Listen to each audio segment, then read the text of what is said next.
Bom, gente, vamos lá para a terceira etapa, onde a gente vai falar sobre transferência de carregamento em um carro de corrida. Para mim, essa é a parte mais importante de compreender, né, sobre o que está acontecendo em um carro de corrida. Por que eu falo isso? Se a gente vier aqui, de que adianta a gente fazer uma mudança, por exemplo, na cambagem, no alinhamento, na pressão de pneu, pensando nessa curva para essa roda que está representada aqui, né? Ela não está encostando no chão. Se a gente mudar alguma coisa aqui, qual vai ser a diferença no carro? Zero. Né? Não vai mudar nada, porque o pneu não está encostando no chão. E as mudanças que vão ter mais efeito vão ser as mudanças que vão atuar sobre a parte mais carregada do carro. Né? E aqui é natural a gente ver que, fazendo essa curva, vai ter mais carga, mais peso, mais força vertical atuando na roda externa do que nas rodas internas, principalmente nessa que não tem nenhuma carga atuando dessa roda, desse pneu aqui, em relação ao chão. E como que a gente prevê esse comportamento? Né? A gente estuda as duas principais transferências de carregamento que ocorrem dentro de um carro de corrida. A transferência de carregamento lateral, que é essa que está representada aqui, que ocorre quando o carro está fazendo curva. Tá? Por que ela acontece? A massa do carro ela nunca está paralela aqui com o chão. Né?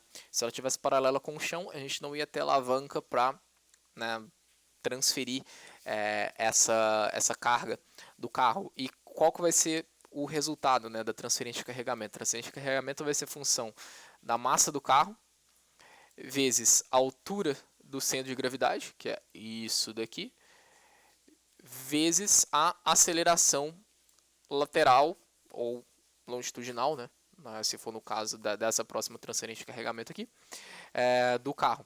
Então, né, você multiplicando esses três, você vai ter transferência total de carregamento do seu carro. É a única coisa que vai influenciar. Rigidez da suspensão, rigidez da barra estabilizadora, tudo isso, gente, o efeito não vai ser relevante, porque a gente não consegue controlar isso, só mudando o projeto. Vai ter um pequeno efeito, né? Porque esse ângulo aqui ele causa uma transferência de carregamento também, só que você não vai conseguir mudar o projeto do seu carro de corrida quando você está ajustando ele na pista. Muito complicado de você fazer isso. Então, vamos lá, né?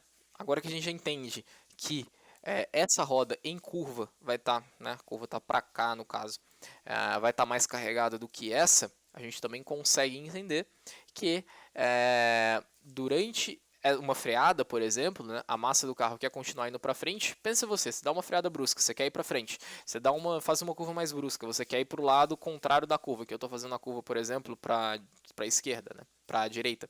Aí eu vou caindo para a esquerda. A mesma coisa acontece com o peso do seu carro. Ele vai carregar mais o lado que você está querendo ir. Então na freada, isso faz a altura dianteira diminuir porque a suspensão está mais carregada.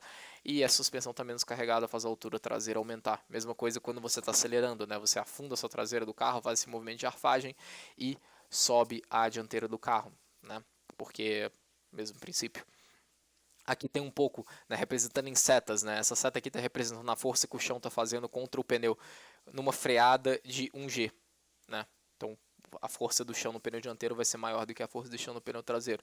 Isso daqui é resultado da transferência de carregamento, né? Porque esse carro aqui, vamos assumir que ele tinha a mesma coisa, né, na frente e atrás quando ele estava parado. E por que isso é importante dentro de um carro de corrida, né? Vamos colocar alguns pontos aqui, né? Vou estabelecer que isso aqui vai ser 7.000, tá? Vocês vão entender o porquê que isso daqui vai ser importante daqui a pouco. Vamos colocar que isso daqui vai ser, esse ponto, que é o ponto junto com esse pico aqui. Vamos colocar que ele é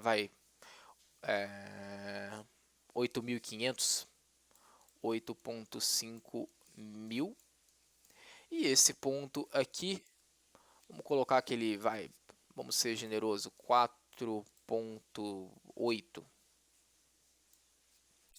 4.8 mil, tá ok, né? Vamos pensar o seguinte, né? Esse carro aqui, vamos colocar que ele pesa, vai, é, 12 mil newtons, tá? Que seria duas rodas igualmente carregadas em 6 mil newtons. Então a gente tem um carro de 12 mil newtons aqui. E esse carro quer fazer uma curva a 150 por hora. Para fazer essa curva a 150 por hora, Umas rodinhas aqui.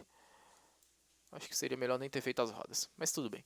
Esse carro, para fazer esse carro a 150 por hora, ele precisa de 14.000 de força lateral, né? Esse carro só faria essa curva 150 por hora se a transferência de carregamento não existisse. Por quê?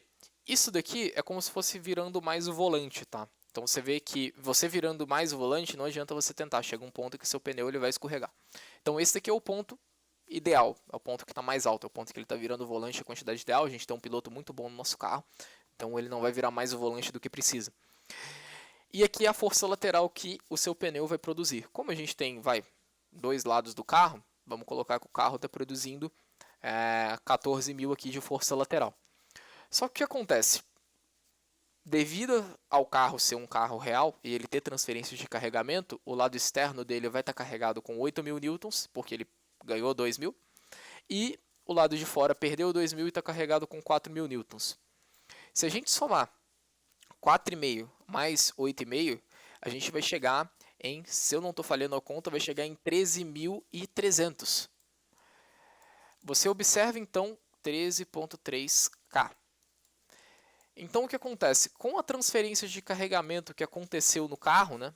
Porque, né? Vamos pegar uma caixa aqui que vai representar o meu carro. Vamos desenhar outra caixa, né? A gente tem a massa do carro aqui, a roda do carro aqui, a outra roda do carro aqui, né? Se o carro está fazendo uma curva para cá, essa roda aqui vai estar mais carregada e essa roda daqui vai estar menos carregada, que representa a situação. Acabei de mostrar, né, que seguindo essas linhas, esse carregamento aqui, você vê que a soma vai ser menor, né? A soma desses dois vai ser menor do que se não houvesse a transferência de carregamento. E é isso que permite a gente controlar o balanço, né, do carro. Porque o que acontece? A gente mudando a rigidez, a relação de rigidez entre a suspensão traseira e a suspensão dianteira, a gente consegue controlar quantos por cento dessa transferência de carregamento acontece no eixo dianteiro e do eixo traseiro. E se a gente transfere mais carga em um eixo, né, começa a transferir mais carga em um eixo do que antes, a partir dessa soma eu acabei de mostrar que o carro vai começar a escorregar mais naquele eixo, né? E aí como vai fazer isso? Vou falar lá em suspensão. Então é por isso que a transferência de carregamento é tão importante de ser avaliada, né, dentro do carro de corrida. Falando um pouco, além disso, em freada. Por que que o carro ele tem que fazer mais força de freio na frente do que atrás? Vai depender justamente dessa transferência de carregamento. E ainda já fala um pouco, né, de transferência na chuva. Me fala aí nos comentários o que você faria com o balanço de freio do carro.